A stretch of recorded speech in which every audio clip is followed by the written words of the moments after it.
1944 సంవత్సరంలో పవిత్రమైన శ్రావణ మాసంలో ఒక గురువారం నాడు శ్రీ సాయిబాబా రంగూతాయి కలలో కనిపించి ఆ భూమిని సంస్థానానికి అమ్మమని చెప్పారు.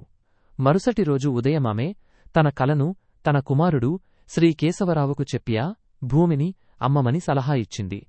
కలలో శ్రీ సాయిబాబా ఇచ్చిన సూచనల ప్రకారం ఆ కుటుంబం ఆ భూమిని శ్రీ సాయిబాబా సంస్థానానికి పరస్పరం అంగీకరించిన మంచి ధరకు అమ్మేసింది.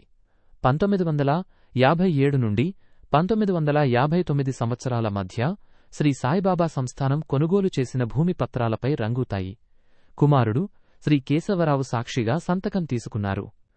ప్రస్తుత శాంతి నివాస్ భవనం, నీటి ఫౌంటైన్ మరియు లెండిబాగ్ ఉన్న భూమిని సంస్థానం కొనుగోలు చేసింది. అంతకుముందు ఆ స్థలంలో శ్మశానవాటిక ఉండేది. ఆ ప్రదేశం ఆరోగ్యానికి చాలా హానికరం. రంగూతాయి కుమారుడు శ్రీ కేశవరావు ఆ శ్మశానవాటికను తొలగించడానికి ప్రత్యేక ప్రయత్నాలు చేశారు. చివరికి శ్రీ సాయిబాబా ఆశీస్సులతో అతను తన ప్రయత్నాలలో విజయం సాధించాడు మరియు అహ్మద్ నగర్ గౌరవనీయ కలెక్టర్ ఆర్డర్ నెం. 165/17 ఉదయం 9:01 ద్వారా ఆ శ్మశానవాటికను తొలగించారు.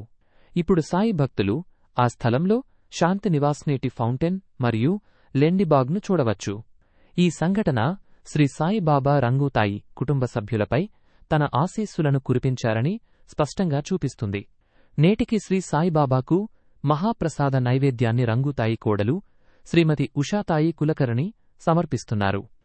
తన జీవితపు చివరి దశలో రంగూతాయి బాబా ఊది మరియు తీర్థం, పవిత్ర జలం కావాలని కోరింది. బాబా ఊది మరియు తీర్థం అందుకున్న తర్వాత ఆమె సాయిబాబా అనే పదాన్ని ఉచ్చరించి తన భౌతిక శరీరాన్ని విడిచిపెట్టి శ్రీ సాయిబాబా దివ్య పాదాలలో లీనమైంది. ఆమె 1979 నవంబర్ 6వ తేదీ బుధవారం సాయంత్రం 5 గంటలకు పవిత్రమైన చవితి రోజున తుది శ్వాస విడిచింది. ఆమె 76 సంవత్సరాల వయస్సులో మరణించారు.